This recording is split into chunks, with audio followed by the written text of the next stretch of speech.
When we think about sustainability in the jewelry industry, we often focus on when and where we can recycle metals and gemstones, how we can improve the mining process, and or if lab-grown materials may be less impactful.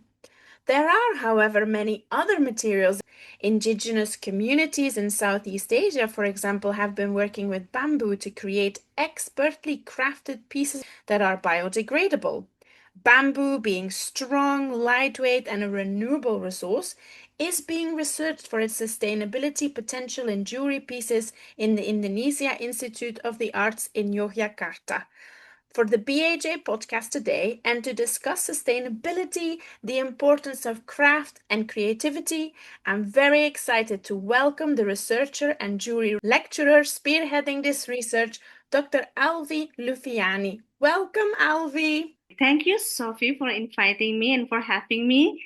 Alvi, to start, could you tell us a little bit about yourself and what it is that you do? My name is Alvi Lufiani. You can call me Alvi, and I was born in Jakarta, it's the capital city of Indonesia. And I got my bachelor in fine art, majoring in metalsmithing, especially metal craft, from Faculty of Visual Art and Design, the Indonesia Institute of the Arts, Yogyakarta. And I got my Master of Fine Art from Metalsmithing and Jewellery Art Department from University of Oregon, USA, as a Fulbright grantee. And my doctoral from Bandung Institute of Technology is in West Java, Indonesia, at Visual Arts and Design Studies in 2020. And right now, I am a full-time lecturer at Craft Department, Faculty of Visual Arts and Design, Indonesia Institute of the Arts, Yogyakarta, and also a jeweler, a jewelry designer, and I also participate in several jewelry shows in Japan, Vietnam, USA, China, and many other countries. What made you decide to become a jeweler, and how did you gain the skills to become a jeweler in your country and abroad? Well, I think I fell in love with the world of jewelry when I was at students, yeah, majoring in craft with a focus on especially metal work. But then when I still student, this is I think it's very like a important stage in my life because I won a jewelry design competitions held by the World Gold Council and become the champion, like a winner, like first winner. And then one of the prize was a trip to the World Gold exhibition in Vicenza, Italy. So you must know about that, but in Vicenza, and where I also won the first place for the Asia region. So from there, I became increasingly aware that my passion lay in the world of jewelry. And after graduating from undergraduate school, I worked as a jewelry designer at the multinational diamond kind of like jewelry company in Jakarta, and until I eventually become a lecturer at, we call it, my campus is ISI. In my Indonesian language, it's Institut Seni Indonesia, the Indonesia Institute of the Art, which is called ISI Yogyakarta, until now. That's, I think, a short story. Competitions can be really powerful Yeah, as a sort of stimuli into a career. You had several that you applied for. What was the biggest impact of the competitions, you think, on feeling confident to continue in a career? I think at first because when you participate in competition, that you become, whether or not you become a winner or maybe just a finalist, you will meet like other competitors. See, and you can see what the other competitors did with their design, anything, and that's really expand your horizons about jewelry. But then if you lose, it's totally okay, especially if you're students, because next you become more experienced, like have experience, and you become like more insights and knowledge, and then you can create much better design or works because you participate in that competition. Imagine if you never participate at all, so you will got any experience. That means you don't know nothing. You know nothing. See, that's really especially for the student. So that's why I also always like encourage my students to just go, just participate, because you win or you lose doesn't matter really, because the experience is the most important things. Yeah, and I think as well, sometimes a deadline of a competition is very good, isn't it? Yes, To like have something to work towards. absolutely. Yeah. So you are a researcher, you mentioned that you are also lecturing at the Indonesia Institute of the Arts. Could you tell us a little bit more about your research interests and why you decided to pursue a career in academia? So while studying in America, in the USA, I gained experiences with jewelry that were vastly different from what I had previously understood, especially in my country. And this has greatly influenced my perspective on jewelry, of course. And it also made me realize that jewelry is a highly complex and sophisticated art form, full of meaning and deep impressions. And I'm also more accustomed to creating jewelry as a work of art that represents my personal expressions rather than simply as an adornment for the body or for other commercial reasons. And after returning to Indonesia, I realized that the jewelry inherited from my ancestors also had the variety of deep and meaningful meanings. And jewelry is not only like a symbol of social status, but can also be a symbol of culture, a talisman, maybe even a talisman, like a protection and other meaningful things. So this hidden gem from jewelry is what makes me even more convinced that jewelry as an art object can have such a deep meaning and very substantial. So it can be a representation of a culture, a personal expression, as I mentioned before, or as maybe if you want to protest like a social issues and more. So studying jewelry is like to me, it's like peeling an onion, which has so many layers, and we will always find something new in new layers, new and surprisingly. And I didn't intentionally enter the academic world because, as I mentioned before, I have experience working as a jewelry designer in Jakarta. But however, a monetary crisis in I think in 1998, 1999, so it's in a whole Asia, especially in Southeast Asia. At that time, it's really forced me to return to Yogyakarta, to my hometown, and then my university opened a lecturer position.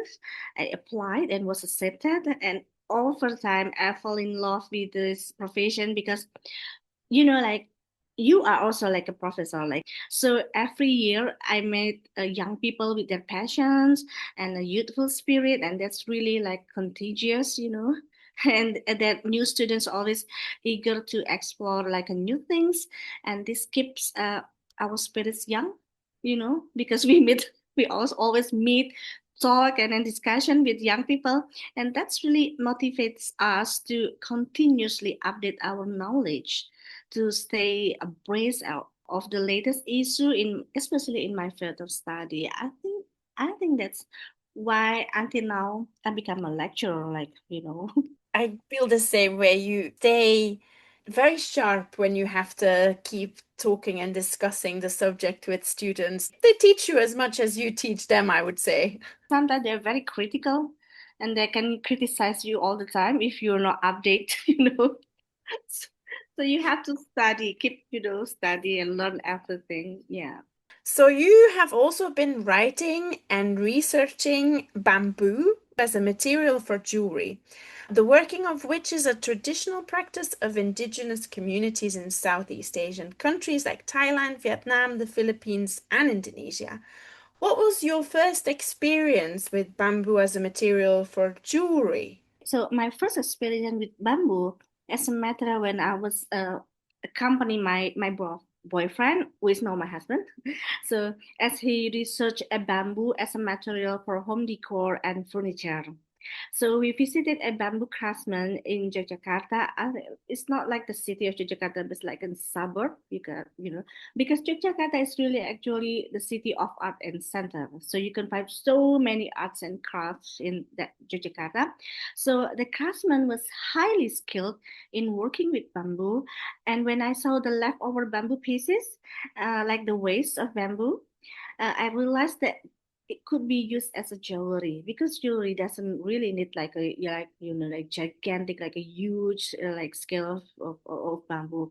And then I asked the craftsman to create them based on my design.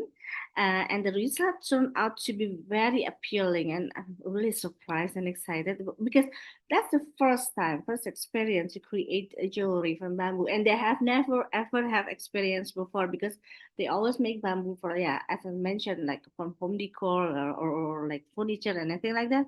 And from that point on, I was convinced that bamboo is a highly promising material for jewelry. There are, like you mentioned, not many bamboo jewelry products on the market. Most of the existing bamboo products take furniture. We see it more often in those kinds of shapes, buildings, household equipment. What specifically makes bamboo a really great material for jewelry from your research? What have you found out about it? And what are the advantages and disadvantages of working with it? Okay, first back again, if we relate this topic into like the sustainable things, yeah, product of um, art, of craft, or anything, or fashion things, bamboo is considering one of the fastest growing plants on the planet, and some varieties may reach a height of like 35 inches per day, and that's really amazing.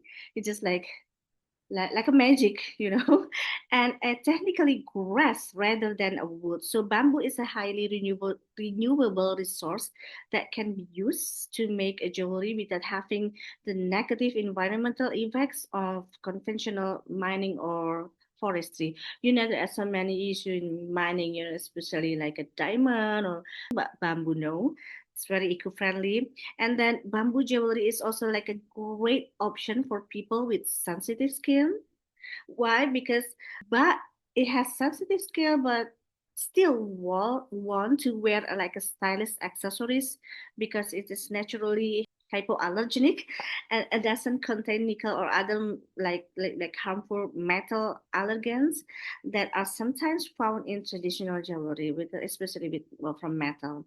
And then also bamboo jewelry embraces the ideas of sustainability, of course, and ethical consumption, making it more than just a fashion statement. So bamboo provides an alternative that satisfies the value of ethical consumers without sacrificing the beauty or quality, as the jewelry business comes under growing criticism. Always has a criticism from for environmental and human rights issues in like in a traditional meaning, and also the manufacture, especially like the kids labor. So the thing also based on my own experience is like bamboo is inherent composition that makes it very like light weight, so while retaining structural strength, so which makes it ideal for like a chunky jewelry if you want to have like a bulky like a bracelet or cuffs, yeah, that would otherwise be too heavy if it is made of more traditional materials. So that's part of the advantages or the benefits of bamboo. Yeah.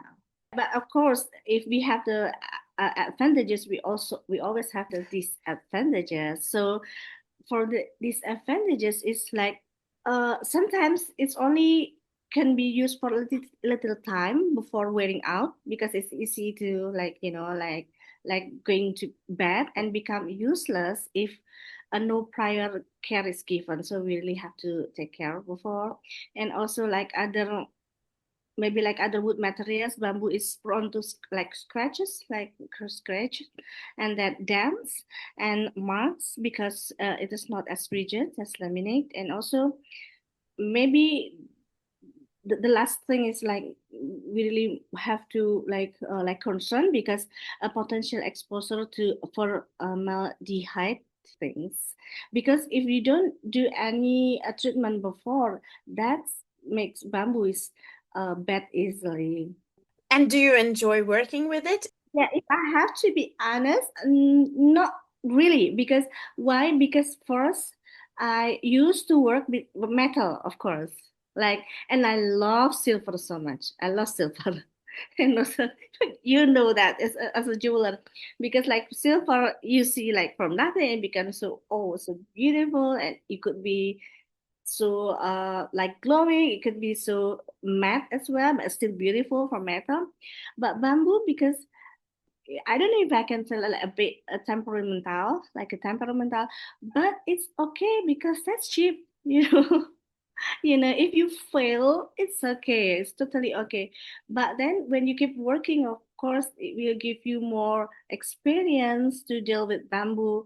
So right now, it's just like maybe like a 60-40. Like I enjoy, but sometimes I feel frustrated. It's frustrating a lot. But then I leave it, and then but I enjoy it a lot if I found like a very beautiful design or something that like is challenging. Yeah, that's the part that I enjoy. But if the bamboo is kind of like break easily, blah blah blah, then yeah, okay, I will cool down a bit.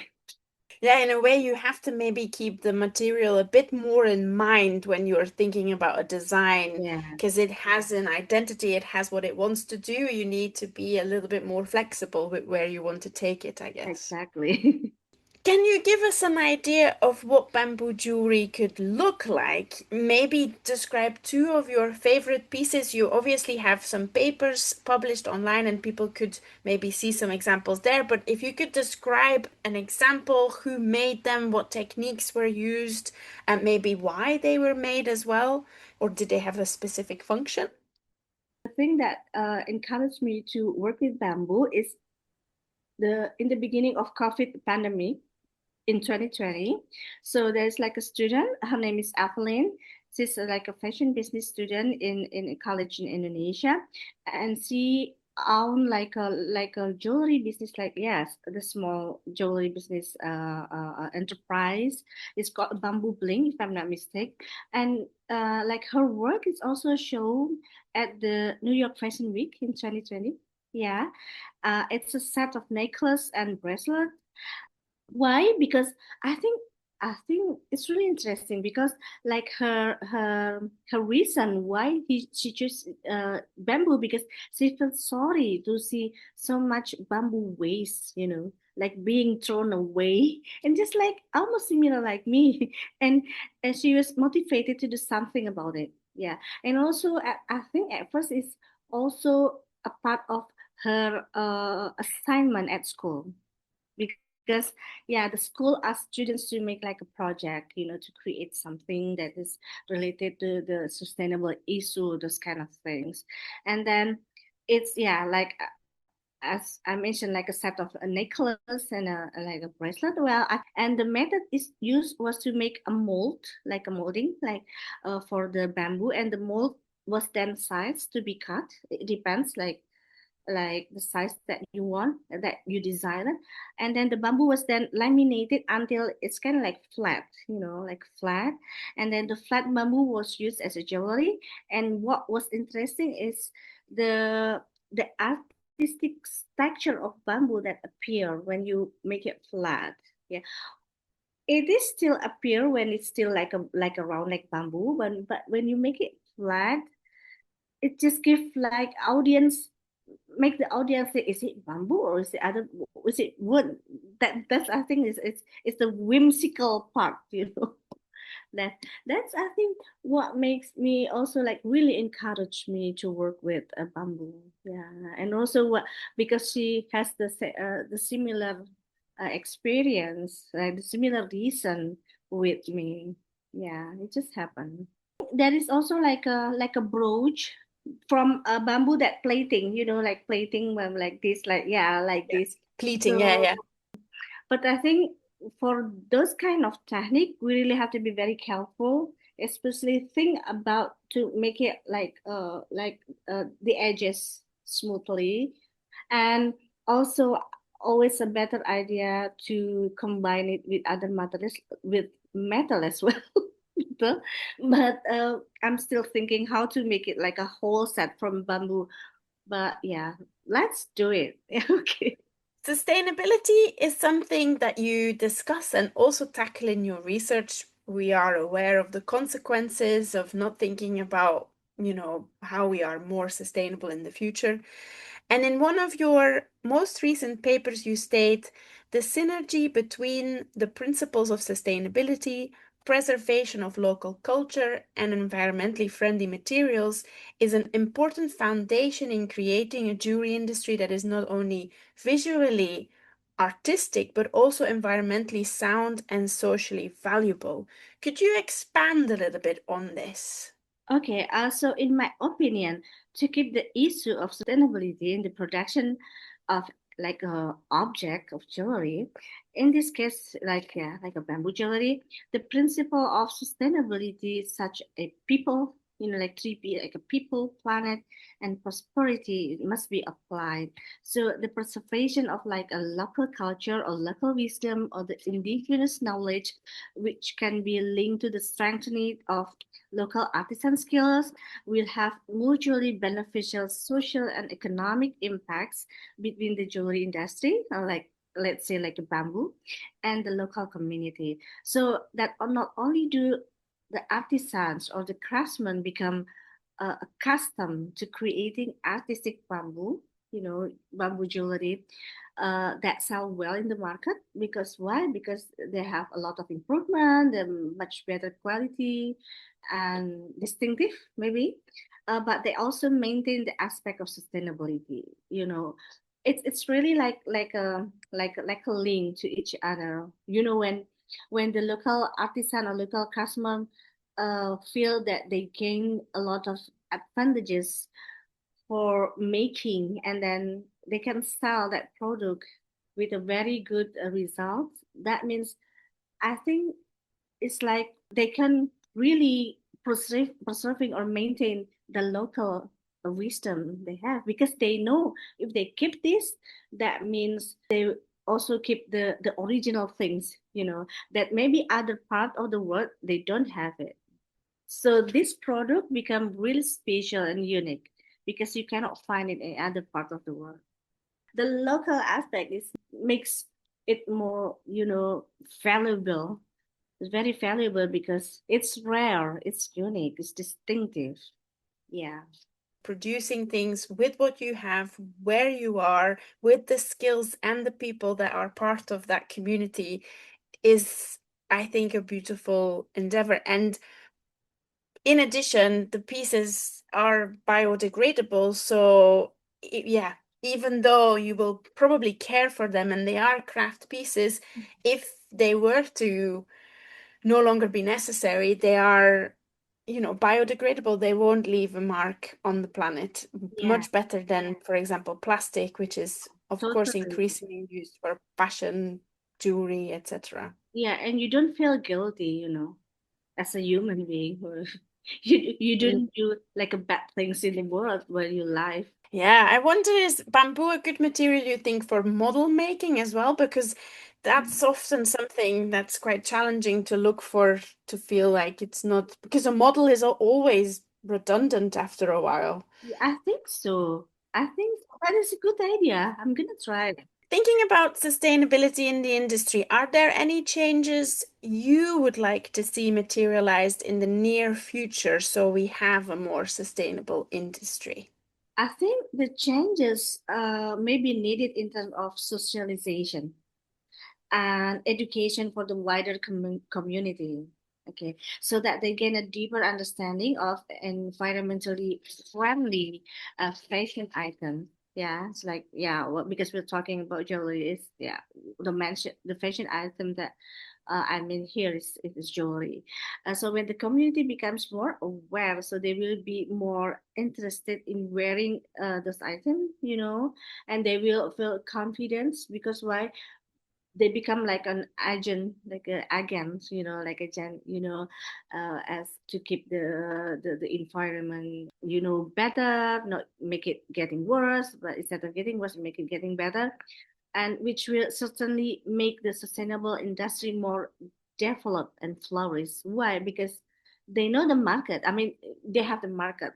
The thing is, if the industry feel there is no benefit for making or creating jewelry and selling it, that's really no point to create something like that. So I think maybe nowadays, like the social media with all of the influencer, yeah, if they can, have like more something very sustainable products, that's really, I mean, like effective ways, especially to attract young generations. So again, it's something about socialization and education, yeah, to young people. You additionally focus on the benefits of craft as well. We've touched upon it a little bit already, how craft objects or produced products by craft business activists, in your words, can show consumers or the wider community tangible evidence of their contribution to protecting the environment. Could you share a little bit more? What qualifies, in your opinion, as a sort of sustainable craft, and what could we do to support crafts more as communities, as buyers, as jewelers as well? The contribution of craft business in creating sustainable products could be like handmade goods, like a handmade objects. It's really help reduce a carbon footprint.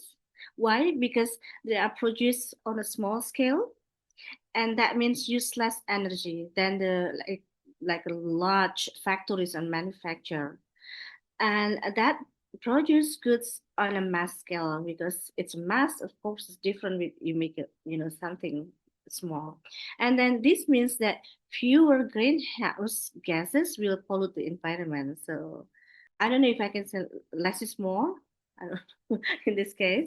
Okay, so also the craft objects are sustainable because their production often uses natural and environmentally friendly materials, and also promotes local productions and fair trade practices.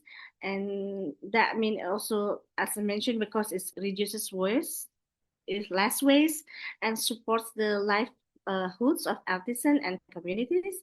Also, the sustainable craft combines quality and also durability and environmental responsibility, and this creating products that are long lasting while minimizing ecological impact.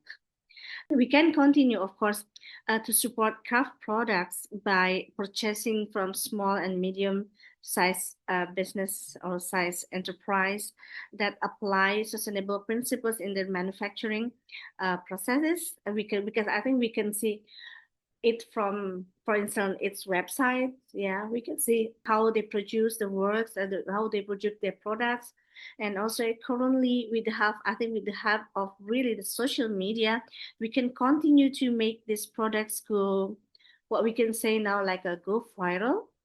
So thereby it's really attracting the attention of a wider audience. And again, I think it's really important to make the young generation aware about this situation. Yeah, because they will love longer than us, right? Yes, and they'll have the consequences of it even longer as well. Mhm. You as a lecturer, what's the advice that you give to your students in relation to sustainable thinking and or in general starting a business for the future? Oh yeah, because at my department I teach craft studies and like a critical craft. I always put the sustainable things on it. Why? I always tell my students that we live in this planet not because we inherited from our ancestors, no, but it is our responsibility to inherit it to our like our other generations, so we really have to take care of our planet, because otherwise us we will ask by, like in my region maybe, we will ask by our God, what did you do during your lifetime in the world. So we really have like a big responsibility to do something, and to create something that's like use not only useful, and not only always think about how to make money from that, but also how you can give benefit for others, not only for your surrounding area, like a people on surrounding area, but also hopefully it's to wider community, wider audience. So I keep telling them that related to about ethics, like the ethic, you have to remember the ethic, the thing about like the impact from your product. If you produce something, think about that, whether or not this is give like a benefit, or like on the opposite, or just harmful for others. So think about that. So that's why we always do like research before we create something, especially the sustainable things, because we also have like the organic craft course. So that's the thing that the students really have to learn about organic materials. It's challenging though, because organic materials, on the other hand, really not sometimes not long lasting. So that means you have to do something, and do something here usually refers to chemical things. That's why we have to be very smart of it.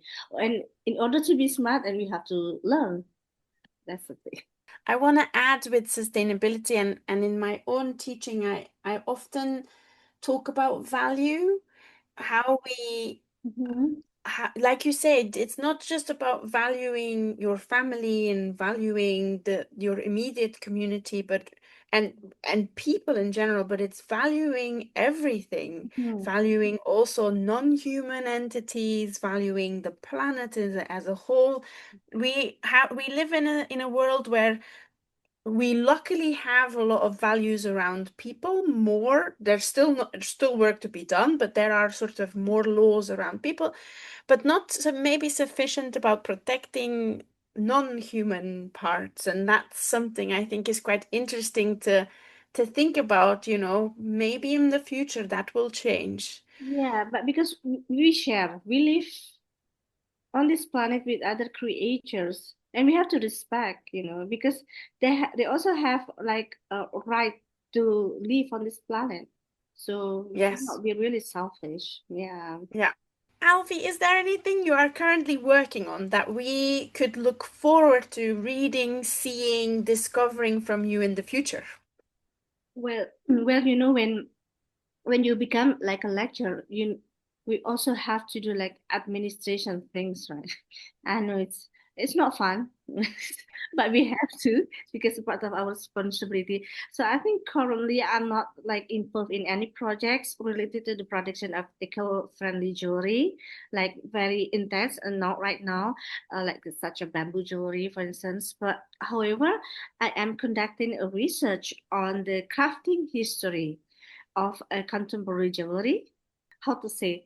It's a history, crafting the history, but it's on the contemporary jewelry. So yeah, it's really interesting. So which will also touch on the sustainable aspect of jewelry products. Why? Because it's, yeah, the history of jewelry, especially from our ancestors, especially like in Indonesia, it is inseparable with organic stuff, organic materials. So, and after that, I began preparing works for a jewelry exhibition with five of my colleagues and my friends and jeweler, also like a lecturer too from Yogyakarta in Australia. Hopefully, it will be in 2026 next year. And I think it's the first time it has been held by jewelry designer and makers in Indonesia, though. Hopefully, it's the first time. Yeah, so I hope it goes smooth, well, and please feel free if you want to check it out, if you have any chance to visit in 2026. My jewelry, I want to say it's a body jewelry, but in my perspective, the body jewelry is something like like jewelry that wrap around your body, for instance, with a huge oversized scale, those kind of things. I don't think I'm going to make like small thing, because this time I'm gonna have like a bit more oversized thing so people can see, because because sometimes at the exhibition in jewelry, if we have like jewelry, like group jewelry, and we have like like the portion, the size of jewelry, people just, oh, okay, it's jewelry. Oh, like we can buy it at the store, at the mall, and that's totally incorrect, because our jewelry is different. So this time I think I'm gonna have like I didn't say huge, but like a bit oversized. I think it's also our responsibility to give like, because as educator, as like education to like a wider community, or the people that, again, jewelry is not only something that like like small things. No, because jewelry really can talk a lot. And maybe in the US, because I studied there. In the US, it's already happened. Like people like aware that, oh, jewelry could be like this, and also in Europe, what we see in like smoke, like in Munich, it's amazing. It's totally I don't know how to say. I never imagined such kind of jewelry like that before I was studying in US though. But like in Asia, maybe I think it's also like our responsibility to like people aware that jewelry really can be something like much more than a small thing or something more commercial stuff, something like that. Jewelry talk a lot. Our world is facing a range of challenges, and sustainable practices and mindsets are of utmost importance for anyone producing anything today, even when it comes to artistic objects that are meant to be cherished for generations.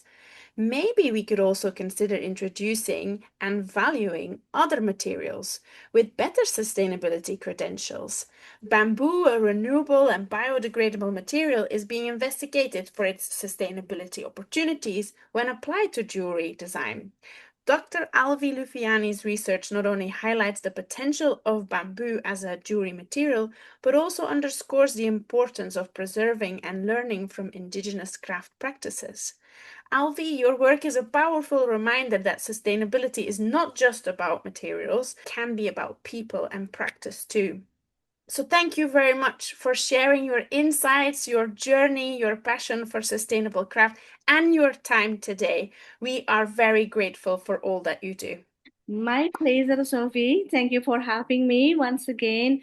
I really hope that again we can create something more, for something more valuable for the field of jewelry, especially the eco-friendly and sustainable jewelry. That's a greeting from Yogyakarta, Indonesia. And please, if you have any chance, visit us here. Next time, I'll be joined by another guest, so stay tuned to find out who it is. For now, this was Sofie Boons for the BAJ podcast episode titled Bamboo Gems with Dr. Alvi Lufiani. Thank you for listening and have a wonderful day.